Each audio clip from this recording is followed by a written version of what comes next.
Let's win. So these two exercises I'm going to show you, which I use in my sessions, many of my sessions, in terms of because it allows me this somatic vehicle to be able to reach the breath properly and calm the body down, as well as help the body's systems to flow and regulate properly.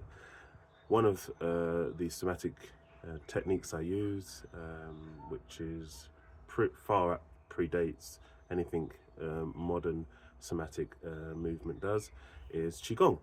And Qigong has some beautiful ways of explaining its movements, which you'll hear briefly in a moment.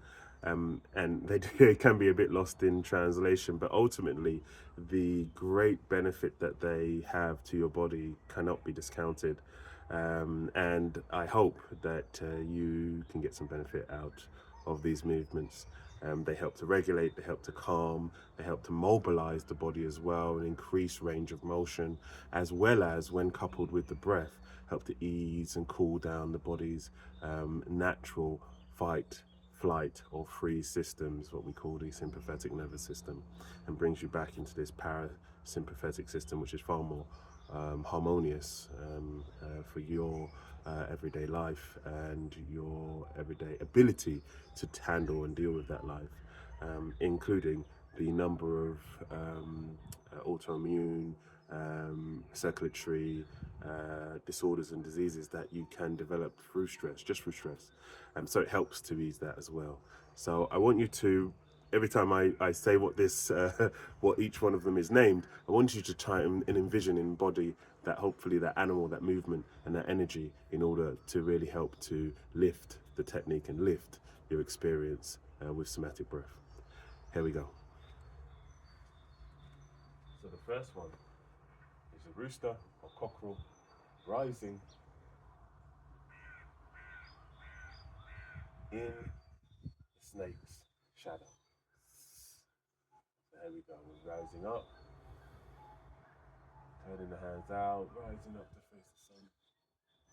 I can go up onto my tiptoes if I like as well, as I breathe and inhale in, and then as I come down, bring the hands up, the snake casting its shadow, and the cockles rising up.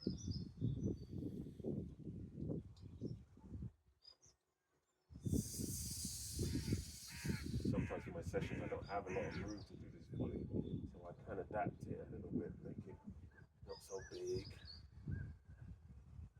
and room required, but in its entirety this is then breathing in, really letting those elbows and those shoulders go round, increase that range of motion through the shoulder girdles, shoulder strength, and also ability, some of that shoulder strain that you might be getting as well. And as you can hear, my chickens are approving of this cockerel movement. So as we breathe in, I'm pulling my stomach in, negative breathing. And then as I come round, I still am with the breath hold, breathing in. And then as I come to here, I am bringing my teeth together, tongue down, and hissing out. The cooling breath we find in yoga as well. Breathing in, as I breathe in, bringing that tongue to the roof of the mouth, behind the middle two front teeth, all the way through the breath. And then tongue down, through the teeth. Here we go.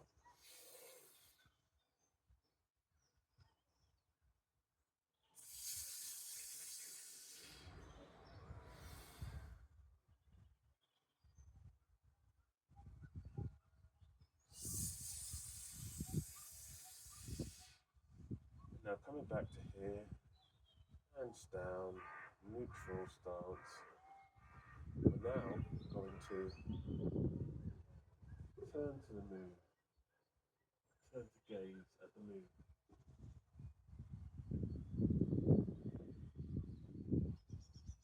Then turn back to bow or dip to our shadow. So you're turning to the moon, turn to gaze at the moon.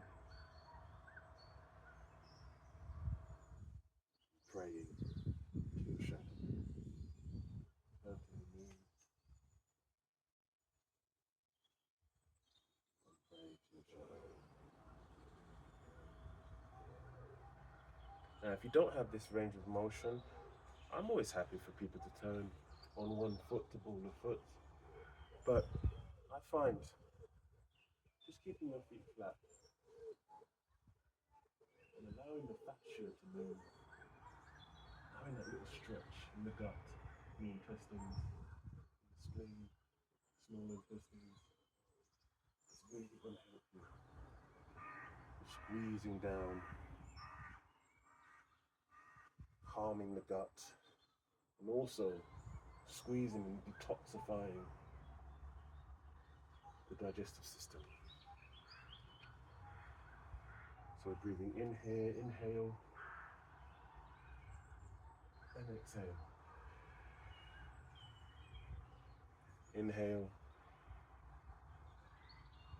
exhale. So rooster again, inhale.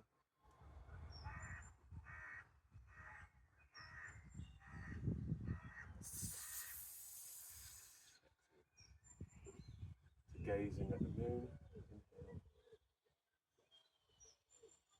Praying with the shadow, exhale. Inhale, exhale. Inhale, exhale.